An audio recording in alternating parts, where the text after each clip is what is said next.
Welcome back to season 3 of the Sober Motivation Podcast. Join me, Brad, each week as my guests and I share incredible and powerful sobriety stories. We are here to show sobriety is possible, one story at a time. Let's go. In this episode of the podcast, we have Michelle, who courageously shares her battle with alcohol. Growing up in a small town in Delaware, Michelle had a seamlessly normal life. Although initially her consumption was social, as her environment and stress levels changed, she found herself caught up in the mommy wine culture and her dependence on alcohol grew, increasing after the death of her brother Mickey. Consumed with grief and facing multiple personal challenges, her alcohol consumption escalated to a dangerous level, causing her to seek help eventually. Through her stay at rehab and a firm commitment, she reclaimed control of her life, emphasizing the importance of readiness, taking small steps towards sobriety, and drawing strength from personal tragedies. And this is Michelle's story on the Sober Motivation Podcast. How's it going, everyone out there? Brad here. Wow, what an incredible story you're about to hear. I definitely shed some tears while going through and editing this episode. Thank you so much, Michelle, for being willing to share your story of what you went through and what things are like now. I hope you guys are enjoying the podcast. Got a lot more incredible episodes to come, so stay tuned. If you guys are looking for any extra support or want to join some support groups, some support meetings, be sure to check us out on Sober Buddy. We have a brand new platform launching shortly, and we also have part of it already launched, so you can check that out. I'll drop the link to that in the show notes, but it's community.yoursoberbuddy.com. I hope to see you guys over there soon. I host 3 groups per week myself, and we had a massive amount of milestones in our meeting this morning, and it's just incredible to see the progress that people make. Now let's get to the show. Welcome back to another episode of the Sober Motivation Podcast. Today we've got a fan of the show and my new friend Michelle with us. How are you? I'm good, thank you. Awesome. Thank you so much for being willing to share your story on the podcast. What was it like for you growing up? I had a pretty typical childhood. I grew up in Delaware, small town in Delaware, born and raised there. Went to a Catholic school my whole life where I graduated with 34 students. But I think small school, small town environment has allowed me to maintain friendships from second grade. Best friends were made, and I still have those friendships today. Friendships are really important to me, so I make a lot of effort in keeping in touch with people. My mom was a nurse, she was an emergency room nurse for 35 years, and my dad was in sales, local politics in our towns. And I had an older brother, Mickey. So it was just the two of us. He was about 4 years older. And my parents had a big social life. I remember my house always being filled with people. My friends were always welcome. It was kind of a house that a lot of people gathered at. It was a fun childhood. And I feel it's important to say my dad was, his role in sales was he was worked for a liquor distributor. And then he was also at one point, when I said he was in politics, he was actually the head of the Alcohol Beverage Control Commission of the state of Delaware, which, ironic that alcohol has always been a part of my life. And therefore, it wasn't really a big deal. And then it became such a big part of my life. So, like, when I look back to my childhood, I think, God, it was always there. I feel like I had a pretty normal childhood. My parents were loving. And it really wasn't until I'd say that my brother became a teenager that there started becoming a lot more tension in our house. I think really with my dad, I don't think he could handle being the parent of teenagers. And so while my childhood was kind of fun and free, and it started becoming a little bit more stressful as I got older and as I became a teenager, because my father really became this hard ass, if you will. That's the only way I can describe it, like with my brother. And I think for me, it put me in this role of protector, even though I was younger than my brother. So I think that was really kind of where things started, if you will, spiraling a little bit out of control in my childhood, was because my father's relationship with my older brother was there was just a ton of turmoil. So, I mean, if my brother's curfew was, midnight, my father would start watching his clock at like quarter of, waiting for Mickey to come home. And if he wasn't home on time, you could just see the rage start building in my dad. So anyway, that is when it just became an environment where I didn't really want to be there very often. And a lot of fights were breaking out between my mother and my father. And every night I can kind of remember into my childhood that I was listening to a lot of arguing going on. And I think at that point, my brother started probably doing more drugs and drinking. And I personally really was not drinking at that point or turning to drugs or alcohol. I really didn't do that in high school at all. It was just kind of realizing that my home life wasn't a really pleasant place to be when I was young. Yeah. But then as time went on, I think in any household, you kind of think that's just the way it is. We kind of work through things. And as I got older, we would still come back as a family unit. We would all be together. We would all do things together. But there was always still this underlying tension and strife within my house because my father and my brother just could not get along. And it resulted in physical altercations, fighting back when they were younger.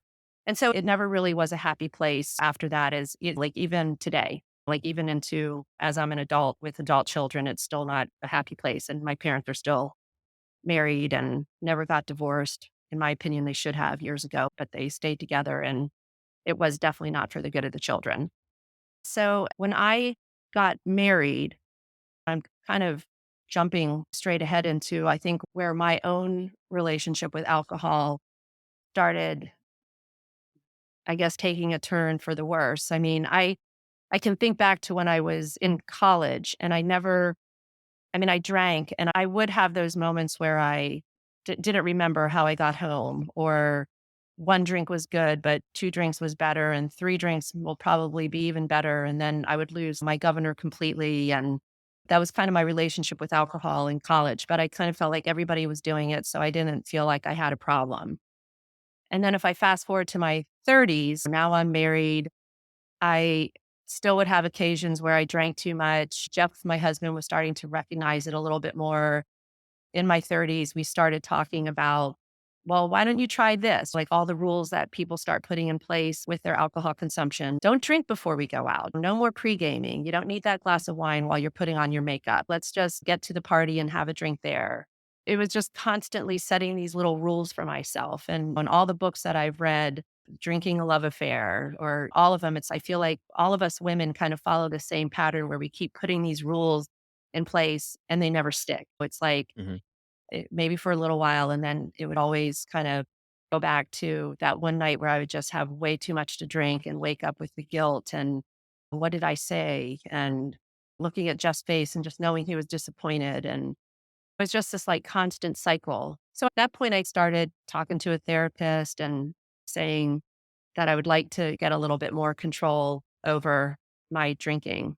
As I was preparing to talk with you, a couple of things that I was trying to analyze for myself is I really feel like I was part of that whole mommy wine culture too. Like, again, once I had children, we were all by 3 or 4 o'clock, all the moms in my neighborhood outside of Boston, it was a great neighborhood. Like, we were all drinking like at 3 or 4 o'clock in the afternoon. We were pulling our kids in wagons and meeting in driveways and drinking, having a 1 or 2 glasses of wine and going home and cooking dinner and having another glass of wine.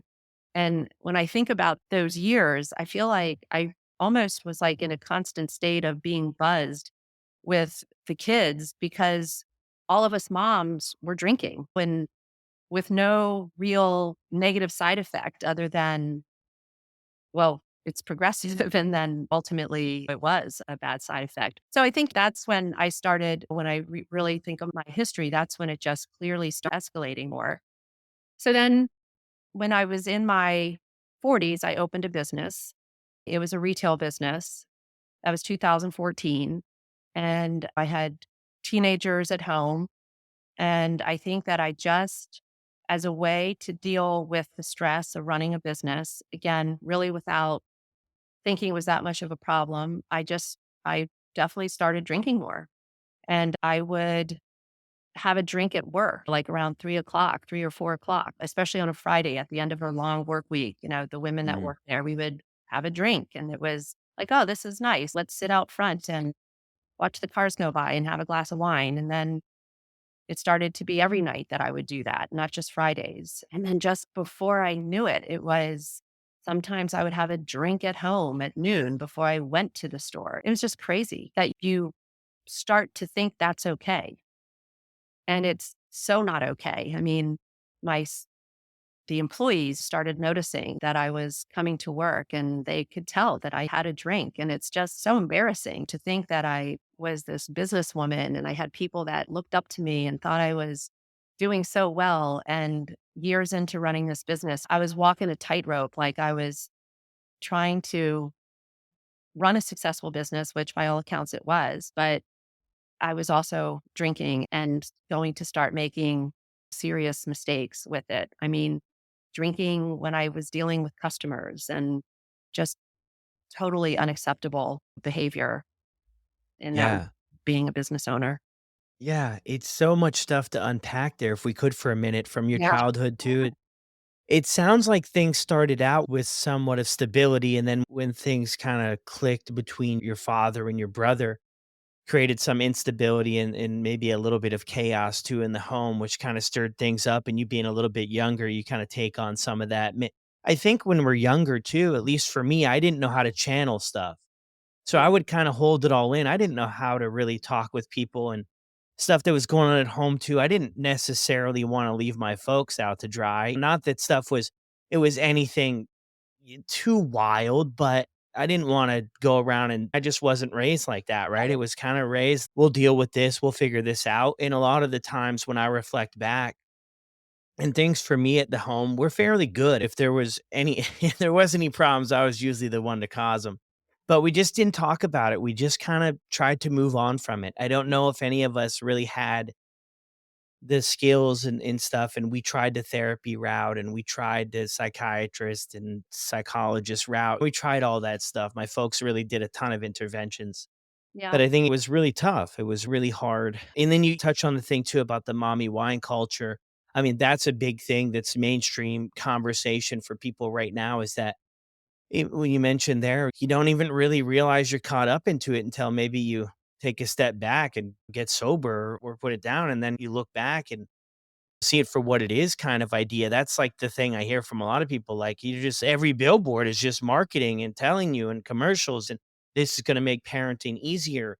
Being a mom, being a dad, it's just going to make it all flow. It's going to make it all make sense. And then what we realize is it just made everything a lot tougher. So those are some really interesting subjects there, Well, Michelle. I was trying to be really introspective to see, I analyzed myself a lot. Like, how did this happen to me? And I mean, and then I understand how it happened. I look back to my childhood. I mean, I look back to the role that I put myself in, like this protector of my brother, who, by the way, Mickey was a successful businessman. Like, he had a wife, he had a beautiful home, he had money, he had toys, he had hobbies, he had all of this stuff. But there was just this bond between us because we had this tumultuous relationship with my dad Mm, and and so while all this is going on, while I have this with my brother and then my own kind of constant evaluations of my own relationship with alcohol, like in my 30s, in my 40s, and my children starting to notice it more, my daughter starting to get on my case about it more. And I'm kind of, everybody's getting on my nerves because they're getting on my case about my drinking. And so that started causing more problems with my marriage. I wasn't taking any responsibility really with my alcohol consumption, but it was getting bad. And I think the thing that I mostly want to talk about is while all of that was going on, and I had my own issues to deal with, what I then found out is my brother was a raging alcoholic and nobody knew. So when we realized what was happening to him, I went right back into I have to fix it. I have to be there for him. And it turned into me talking to him every day about his alcoholism. Like things happened where he got a DUI and that kind of exposed his alcoholism. And it took us all by surprise. None of us really knew how bad it was. But over the last 7 years, that kind of became my role with trying to help Mickey. And so, anyway, my drinking, I stopped evaluating myself because I was kind of functioning going along. I knew my relationship with alcohol wasn't great, but it still wasn't getting in the way of things. It wasn't affecting my life like it was affecting my brother's. So Mm. I helped Mickey go to rehab. When he didn't do well after rehab, I went down to his house and stayed with him for a while. His wife finally left him, which she should have. We don't hold any grudge against I still consider her my sister-in-law. We don't hold any grudge against her because she had to self-preserve. She had to do what she had to do. And it just became this struggle with me to try to take care of my brother. And ultimately, Mickey died. One day, we just hadn't heard from him in 3 days, and I would hear from him every day. And I just remember calling my mom and I said, something has happened. And we sent police to his house, and my brother was found dead in his garage. And he probably was there for about 3 days. And that was January 26th of 2022. And that just completely rocked my world. The crazy thing is I had closed my business in December. Like I had decided to close the business. It was the right decision. I had it for 10 years. So I closed my business last December 31st. And then I'm like, yay, now I'm going to focus on me. And then January 26th, I find out Mickey died. And I was the executor of his will because it was just the two of us. But I need to go back for a second because while Mickey was alive and while he was actively abusing alcohol and my father, while it could have been an opportunity for him to kind of come in and support my brother, he turned his back on him completely. If he called my mom to talk, he would refer to my brother as the drunk. He would say, "Oh, is that the drunk?" on the phone.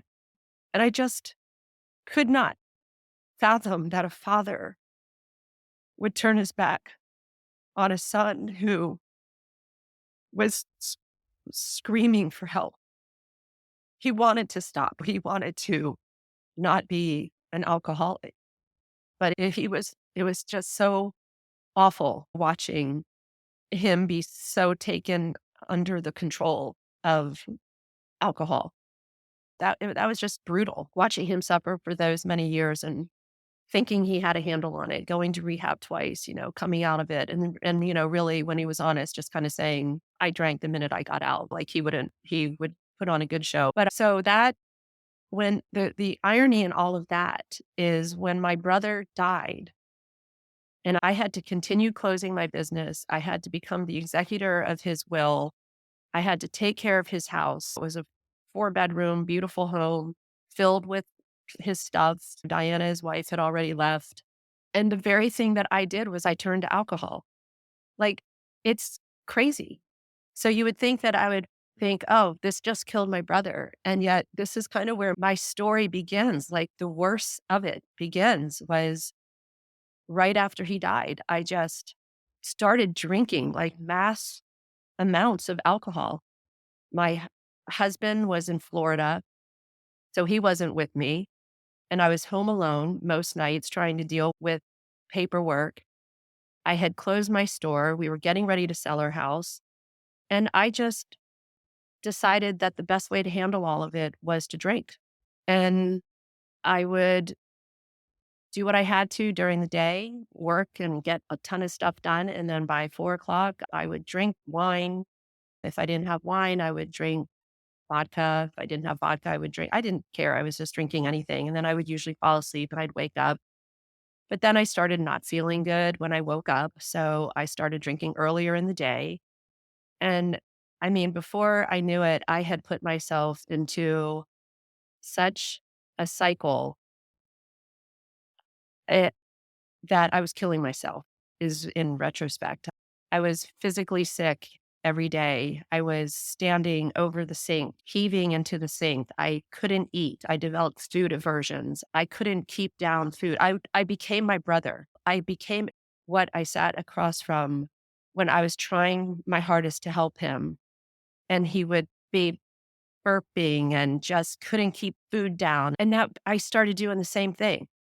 It was insanity, complete insanity. And I actually didn't care. I kind of just thought, well, this is my right. I just lost my brother.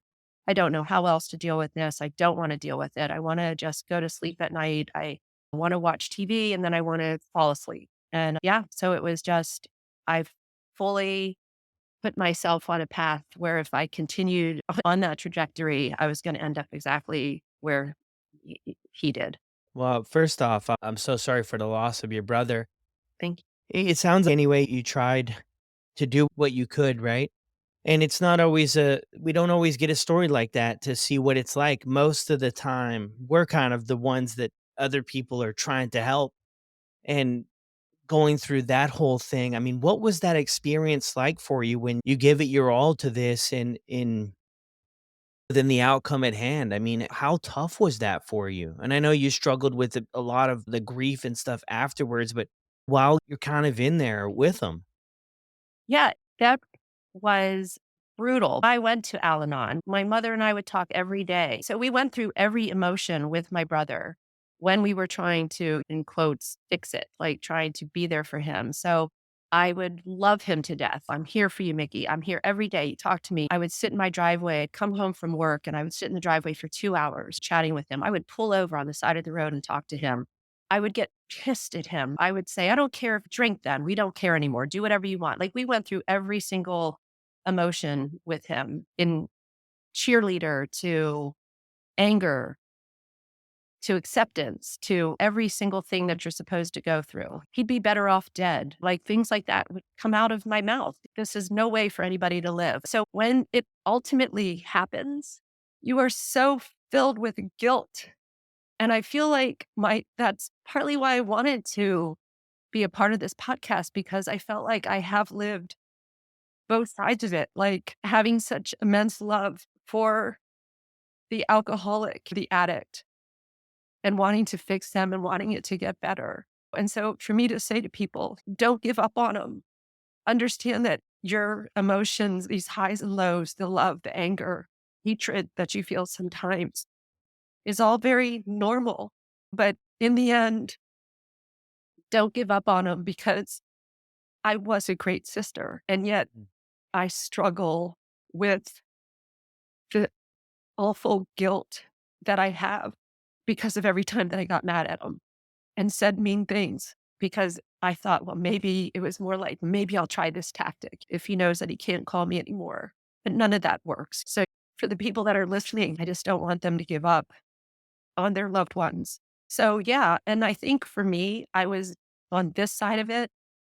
I was dealing with my husband saying, Michelle, you're an alcoholic. And I'm like, no, I'm not. Like, I could quit anytime. Like, I was in denial. And I was pushing him away more and more because it was pissing me off that he wasn't leaving me alone to do what I want to do. And so his role was now what I was to my brother.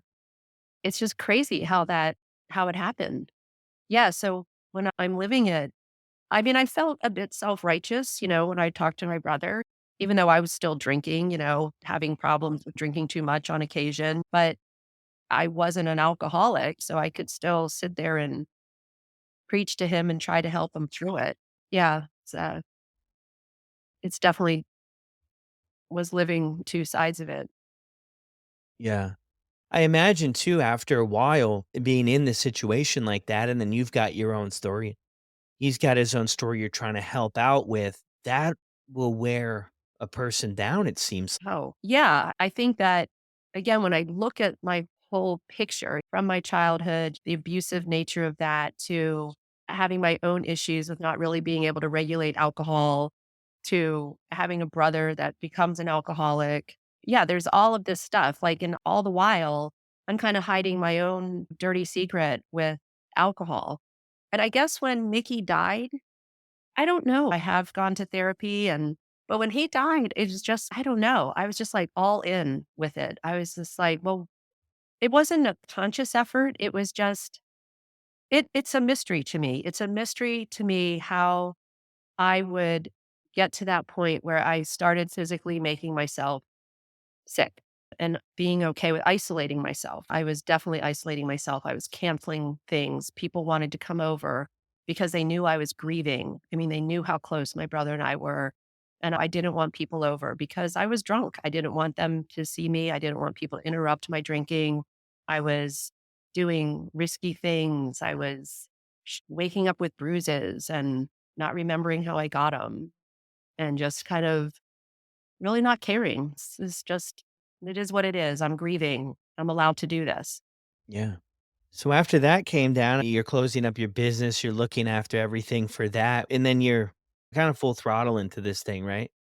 There's the different stages too, I think, that take place, right? And I think most people eventually hit this acceptance stage where we just kind of have this conversation with ourselves that this is the way my life is and this is the way it might kind of always be. And it's a weird sort of thing, but I personally just kind of became okay with it for a bit until I didn't.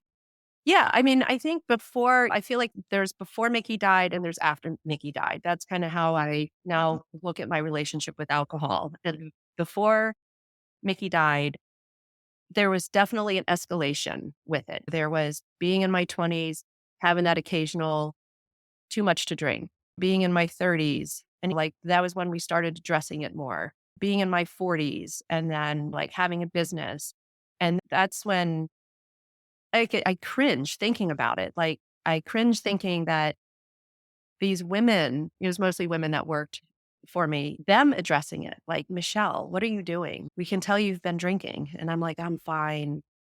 And I mean, again, it's so embarrassing that I didn't care. And then I would come home and Jeff would say, lie. I mean, but it was so obvious. I mean, there's no way. And I just think he started just shaking his head like, what the heck? So that started driving us apart. And I would talk to my friends and I'd say, everybody's on my case. And they're like, well, are you drinking too much? I'm like, no, I'm not drinking too much. And they're like, well, why are they bugging you about it? And I'm like, I don't know. And they're like, they just need to leave you alone. I mean, and I would lie to my friends and like, why is he on your case about it? And it's just, but I knew what I was doing was completely wrong, but it comes down to I wasn't ready to quit. I wasn't ready to give it up.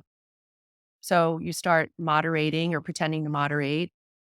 I remember somebody saying, it's just easier to quit than moderate. And I just wasn't ready. And I just kind of kept slipping back to having those bad nights where I drank too much. And I mean, there were bad things leading up to prior to Mickey passing away. Like one day I drove home, I drove 2 hours and I had been drinking earlier in the day and I drove home. I probably was not in a condition to drive and I hit something with my car and like one of those big orange dividers in the road and I scraped my car up. And when I got home, Jeff could tell that I had been drinking and I just need to fess up. And I said, I need to show you something. And I showed him my car. And again, I think at that moment, that was kind of the beginning of the end at that point. This was maybe a year before Mickey passed away. And that's when I think Jeff was really clearly concerned. And then I started making promises. I know you can kill somebody, you can get hurt. What are you doing? I'm like, oh, I know I'm not. But even that wasn't enough. So I still continued drinking and kind of getting away with it. But I would wake up and I'm wondering if other people relate to this. I would wake up at 3 o'clock in the morning or 4 o'clock in the morning and I would think something bad's going to happen. Something bad is going to happen. And I would pray to God, help me through this. Like, I'm going to fall down the steps. I'm going to knock my teeth out. I'm going to break an arm. Like, I kept thinking something bad's going to happen. And knock on wood, nothing that bad ever happened yet. They say put yet at the back on the end of that. I didn't fall down the steps Yeah. yet. I didn't knock my teeth out yet. I didn't hurt somebody yet. But all the while, I was hurting my children, my husband. Yeah. So, In and in yourself as well. Sometimes we leave ourselves out of the mix. I mean, I think we do a lot of damage to ourselves, and we really create a lot of distance there too. When did you end up calling it quits? So, in this period of 6 months after Mickey died, so January 26th, I had mentioned that I closed my business and then we put our house up for sale, which was the only home that I ever lived in. My children were born there. I loved my house. I loved my neighborhood, but Jeff was really driving that to move. So there was a lot of resentment towards him about moving. So yeah, I was experiencing the closing of my business, the death of my brother, and moving out of my home all at the same time. And so again, that was like, of course I'm drinking. What do you all expect from me? And even people on the outside were like, Michelle, God, you have so much going on. Like I was constantly getting hall passes because of what I was going through. And Jeff was not here. We had gotten an apartment in Florida. So I was really, and I mean, he didn't want to be around me. I know that. I didn't want to be around him. And I was grieving the loss of Mick, and nobody could really help me through that.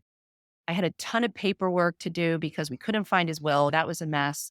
But anyway, we sold our house.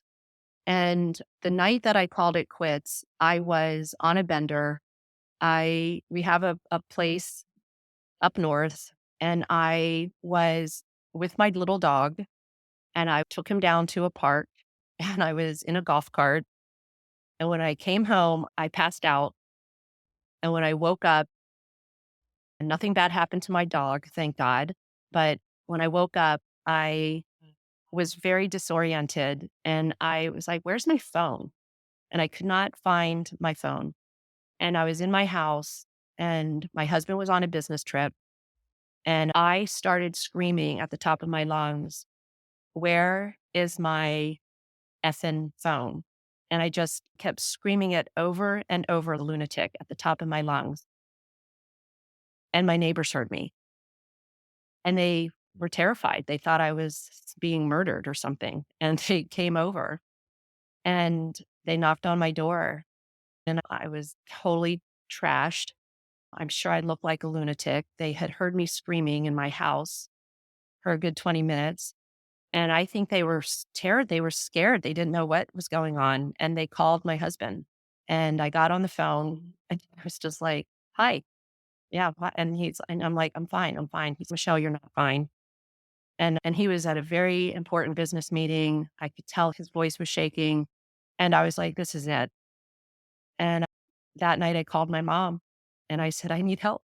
And it was how people talk about surrendering or just getting it was just something. I just remember thinking it wasn't even the embarrassment of it all because I didn't care. Like I felt safe with those neighbors. I was totally screaming for help. And Mm. a good friend came over. I can't remember how she knew to come over. I don't know if somebody called her, but she came over and I think she was just like, "What has happened? What happened?" I think she was in disbelief. And I just was like, "I just need help. Like, I am so sad over my brother." And I wasn't sure if I even wanted to live. I couldn't even figure it out because at that point, I mean, in retrospect, I was slowly killing myself. And my mother's great, I think, because she's a nurse. And I just said, "Mom, I need help." And she said, "What's going on, Michelle?" And I said, "I need help." And I said, "I want to go to rehab." And I said, "I want to go to the same place Vicky went to." And that was it. And that night I quit drinking and never had another drink. I woke up the next day and I had to pack up my stuff. And a part of what was happening at that point too is that was leading up to the weekend that I had to go to my brother's house, and we had sold it, and I had to clear everything out. And I think I wasn't really thinking about it, but I think that's why I really went on a bender because I knew what I was about to deal with. And I knew that the emotion was going to be enormous. And so the next day I had to drive 7 hours to Delaware. And I just was on autopilot. My best friends came over. They knew I was going to rehab in 10 days. And we sat there at my brother's kitchen table And they were just like, "Michelle, how did it get to this?" And I was just like, "I don't know." And we were laughing and talking, and I just said to them, I go, "You guys gonna still like me?" And they both start these are my girlfriends from my childhood, and they both start laughing. They go, "I think we'll like you better."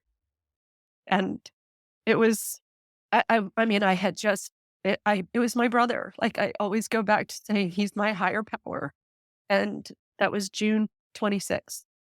So it was exactly 6 months to the day of his death that I had my last drink, and I didn't even realize that was the date until I called my mom, and I actually went back and looked on the calendar to see when that was, and so we went through the process of clearing out his house, and the day that we walked out of Mickey's house and locked the door, and I was never gonna walk in it again, I went straight from his garage to my mother's car, and she drove me straight to rehab, and we didn't Wow. speak that entire drive.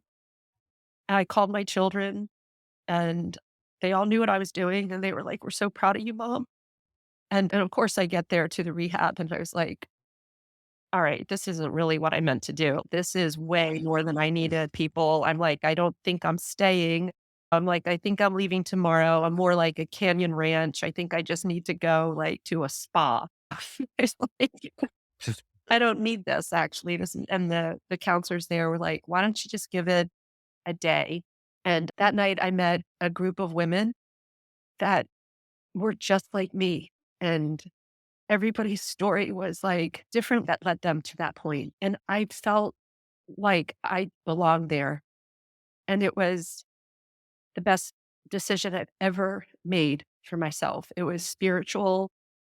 I got counseling, you could do yoga, like, it was just everything that they offered. I thought, "For the next 30 days, I'm taking advantage of everything that they offer here, and I'm gonna work on me, I'm gonna work on my grief, I'm gonna work on everything." And it was the best, and I've been sober since, and I'm so grateful. People ask me all the time, "Has it been hard for you?" And I'm like, "It hasn't." And I said, I know people struggle with it." And I said, "But I 100% believe it's Mickey, and he gives me signs all the time, and I thank him every day." I feel like I don't wanna say that he had to die for me to live, but I'm definitely living my best life. I wish he were here every day, but I just hope people who struggle with it, who struggle with alcohol, who turn to it, I wish they could understand that on the other side, it is so much better without it. So much better. Yeah, thank you so much for sharing all that. It's almost interesting too, right? You go into rehab and then all of a sudden it's a common thread, right? That we kind of forget about how everything was before. But you stick it out, you learn so much. I mean, rehab's an incredible opportunity to build a foundation for a new life, or at least to have 30 days away from maybe the chaos of the life out there. It's a protected place where you can connect with other people. And I'm so happy that you gave that a shot and just to hear how things are. Yeah. And I think a lot of times we get stuck on what we're giving up, but we're really gaining everything by removing alcohol from our life. And it's sometimes we get stuck on what we're giving up, and there's really nothing to give up, everything to gain here. So true. And I think that it's really true too that you have to be ready. And I think the challenge is, how do we help people to get to that point when they are ready? Because we both know until you're ready, it's not going to happen. I mean, my brother is a perfect example. He wasn't an alcoholic. Everybody on your show will say, "I wasn't drinking out of a paper bag under a bridge." I mean, neither was my brother. Like, he was handsome, he was smart, he had friends, he had hobbies, and he hated who he was, but he just couldn't. He wasn't ready to quit. And I just want people to get the help. Go, I don't know if a 30-day or a 90-day, if something helps you, it's just, you do learn so much. You'll meet other people. And I think that it's such a good time in this world to be quitting, because it's a movement. A lot of people are. And I feel Mhm. like I've been inspirational to so many people that I've met. People are always curious. Oh, you don't drink anymore? And I initially was like, I don't need to tell anybody that I went to rehab. I mean, it's nobody's business. That's my story. And then as time went on, I even became proud that I did that. I was like, oh, if this helps somebody, then I want them to know that this person who had a business and seemed to be okay. And I know, I mean, I needed help. And now I'm proud to tell people that I went to rehab and that my experience with it was the greatest place for me to be. It's so true. That is kind of the $1,000,000 question there, Michelle. Is if you can't do it till you're ready, how can we help people be ready? And it's I don't know. I don't know if I have the exact answer. I definitely don't. I know I don't. And I think that what we can do is if we're supporting people or we're supporting ourselves or we're trying to get to a place, you always got to start small. I think you got to start small. If you're listening to the show and you're considering getting sober, alcohol's becoming more of a problem or other stuff's becoming more of a problem. Listening to the show is a good step, reading some books, getting involved around people, and it sounds like from your story, and I can relate to that part too, hearing other people's stories and knowing I wasn't the only one going through this changed the game completely because I felt like when I was on my own, living on my brother's floor, doing the song and dance every single day, I thought I was the only one living like that, and that I was the only person, that there was no hope, that I was never gonna find a way out. But once I ended up meeting other people who were down and out as well, we were kinda down and out together for a little bit, but it felt like something, there was some hope there, and then you start to meet people who crawled their way out of that life, and then you really get inspired to say, "Hey, if they can do it, like, maybe I can do it." But that is the big thing, right? Because the tough part about is it's not working until someone's ready is the tragic Mhm. story. The tragedy behind that is because I remember I used to work at this treatment center and I worked with teenagers 16 to 19. And when the fentanyl hit the streets, we started getting phone calls about people dying on McDonald's toilets. And it wasn't the exact same scenario you went through, but I worked with a lot of these young guys for 6 months. They lived at the facility and I was close with them. I knew their family. I knew them really well. And then you get a phone call and you can't help but think, geez, could I have done something more? Could I have said something different? Could I have keeps you up at night, kept me up at night anyway. And it's a really tough spot to be in that honestly, I don't have all the answers for. And I think it's incredible just to have the conversation. And I think you can start before you're ready. I think that's the thing is you can start with some stuff. I used to go to meetings. I used to sit in the back of the 12-step meetings and I would be late and I would leave early. I never wanted to talk to anybody. But it wore on me a little bit. I heard a few things here and there, and when I was to that place where I wanted to make a move and change my life, I kinda had some idea of where to kinda get started, so I think people starting before they're ready, but yeah, it's a really tough thing, right? It's a really tough thing because I don't think it can be hammered. In fact, I know it can't be hammered into somebody because I've been a part of programs that tried to do such a thing, to hammer it into people, to force it into people, and it just didn't seem to stick. It didn't seem to take hold until the individual was willing to show up and go through the challenges that are involved with changing everything about life, really. I don't know if any of that makes any sense for you, but those are kinda my few thoughts Well, on yeah, it. what I notice is that even when I quit drinking and the people that knew that I went to rehab, like only a handful of people knew. Mm, 'Cause it was kind of like rush, get take care of Mickey's house, and then they had a date for me to go, and then I went, and mm, I think now, like, people were wondering, "Will she have fun? Will she be the same person?" And what ends up happening and if people can just get there, everything is better, like, my life is so much better, so as a result, I was just happier. I was just a happier person because my every single aspect of my life improved. Once I removed alcohol from the equation, my relationship with my daughter is exactly where it should be. I'm there for her. She can rely on me. My son's different. I always say he's like a Labrador puppy. I mean, he was always kind of like happy go lucky. So he was never really getting on my case, but he's proud of me. I think you're a badass mom. I'm so proud of you. My husband, like our relationship's never been better. He used to get on my nerves all the time. And I'm like, he got on my nerves because I was not happy with myself. and he was pulling away. And Mm. I mean, it's so obvious to me now. So I just wish people, so when we say, how can we help people get to that point when they know they're ready? I agree with what you said is maybe we are all, we're taking these steps towards it. We're taking these steps to get ready. Like my journey to get ready to completely abstain, it could have been a 10-year journey because it started with the process of me evaluating it, knowing there's a problem, starting to read books, listening to things, going to Al Anon, and thinking I'm doing that for my brother when in my heart I knew I was also doing it for myself. And I don't know that it has to be a rock bottom. I don't know if it has to be like for me, I guess my rock bottom was that night that I was screaming in my house. But all of it happens for a reason. Like I thank God every day I didn't hurt myself. I thank God I didn't hurt anybody else. Glad I didn't get put in jail. I think about that all the time. Like this could have been so much worse. And so every night that I prayed to God, like something bad's going to happen. I mean, and I still wake up sometimes now and I think, I am so glad I never have to say that to myself again. Like I am in control whether that happens or not because I don't drink. Mhm. Like that's all within my control. The hiding stuff, the Yeah. hiding bottles, hiding stuff. Like I still sometimes think, oh, Jeff's going to go to the house first. Did I leave anything out? Did I leave anything out? I'm like, no, I didn't leave anything out because I don't drink anymore. Like I'm not hiding anything. The lying and all that is Yeah. just gone.